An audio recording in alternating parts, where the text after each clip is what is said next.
Assalamualaikum warahmatullahi wabarakatuh. Salam Rahayu Budaya. Kembali lagi di Pak Yan Channel. Pak Yan akan mengisahkan perjalanan hidup para wali Allah, dengan mengambil cerita, perjalanan Sunan Cendana atau Sayyid Zainal Abidin dalam mensiarkan agama Islam. Tidak perlu berlama-lama lagi, langsung saja kita ikuti kisahnya.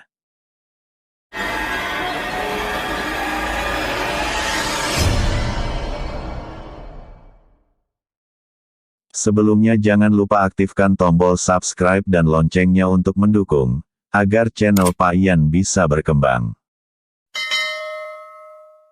Sunan Cendana lahir dengan nama Sayyid Zainal Abidin di lingkungan tembok Istana Giri Kedaton pada sekitar akhir abad ke-16.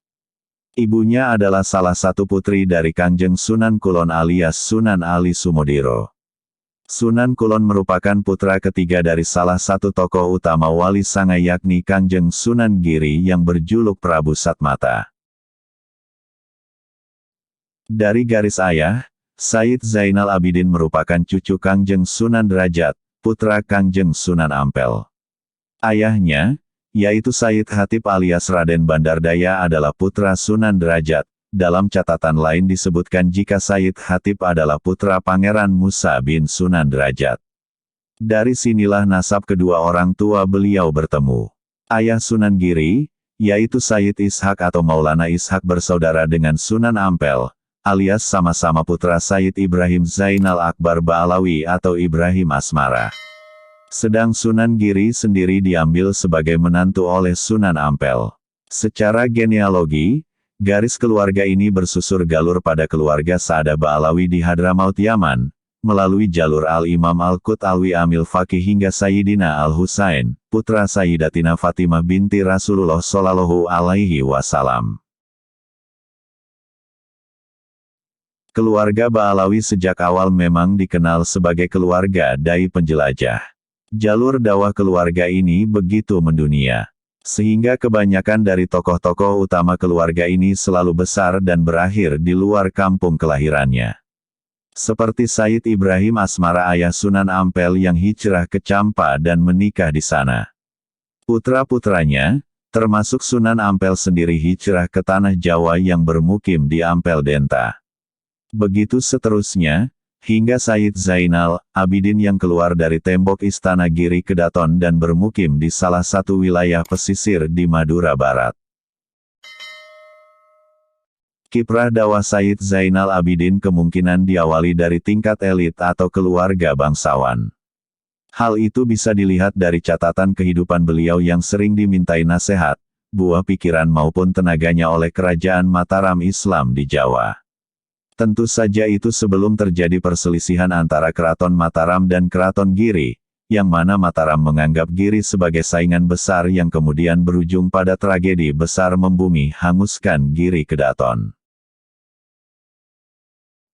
Dalam sejarah kuno, Sayyid Zainal Abidin pernah diangkat sebagai penasehat atau senapati Mataram dan diminta bantuannya oleh Sunan Amangkurat Mataram untuk mengatasi pemberontakan Belambangan.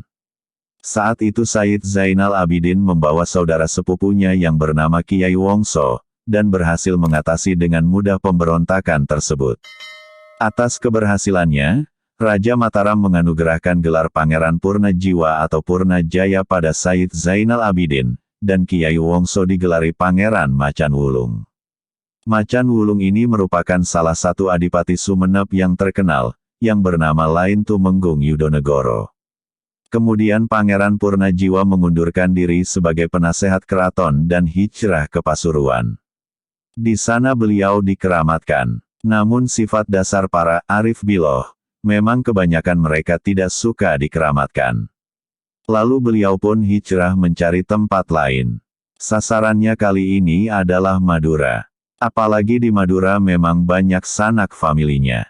Salah satu paman beliau adik dari ibunya yang bermukim di Sampang, yaitu Pangeran Hatib Sampang atau yang dikenal dengan nama Hatib Mantu. Kemudian beliau berangkat menuju ke Pulau Madura.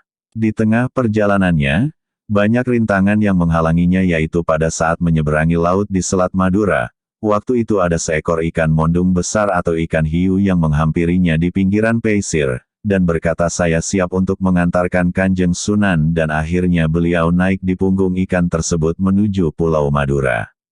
Sesampai di Selat Madura, tepatnya di Kecamatan Koanyar sebelah timur Pantai Rongkong turunlah Sunan Cendana dari punggung ikan mondung dan Sunan Cendana berkata kepada ikan mondung tersebut wahai ikan, imbalan apa yang engkau minta dari saya? Dan ikan mondung tersebut berkata, saya tidak menginginkan apa-apa melainkan mendapatkan barokah darimu.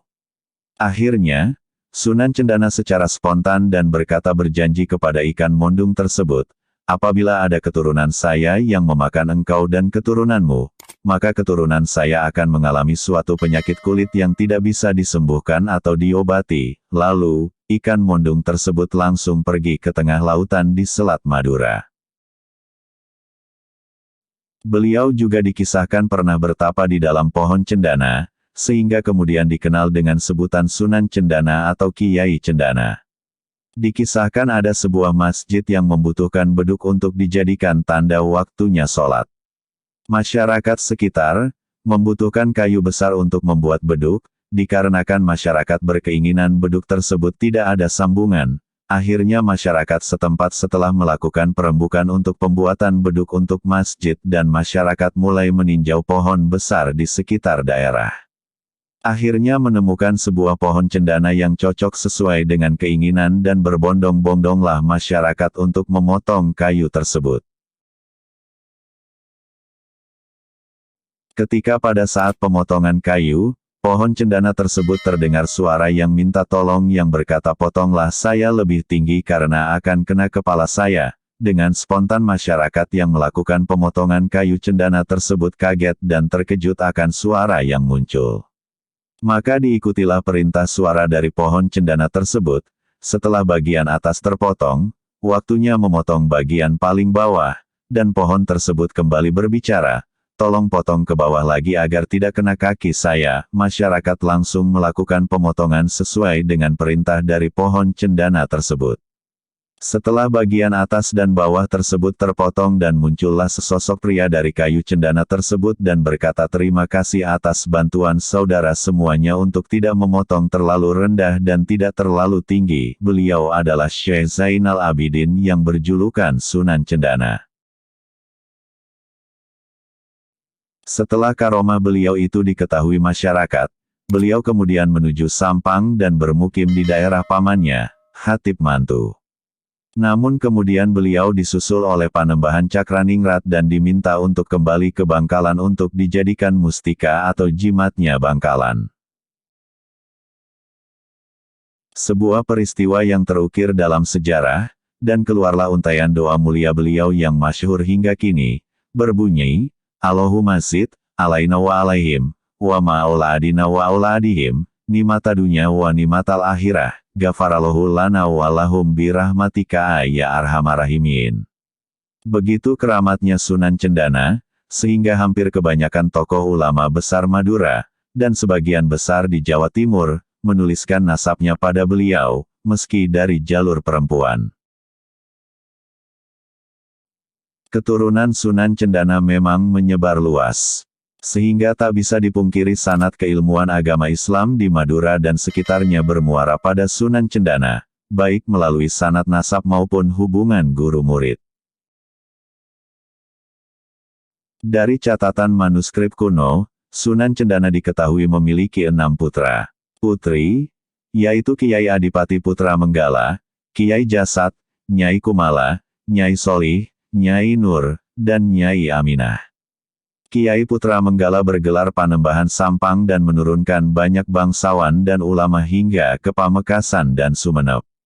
Begitu juga saudara-saudara beliau, seperti Kiai Jasad yang menurunkan banyak ulama besar di daerah Tapal Kuda dan Sumenep.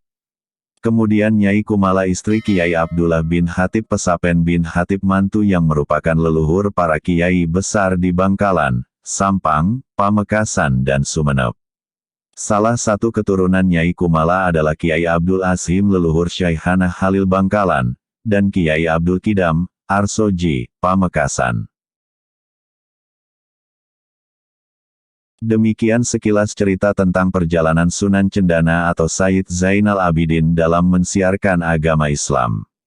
Wassalamualaikum warahmatullahi wabarakatuh.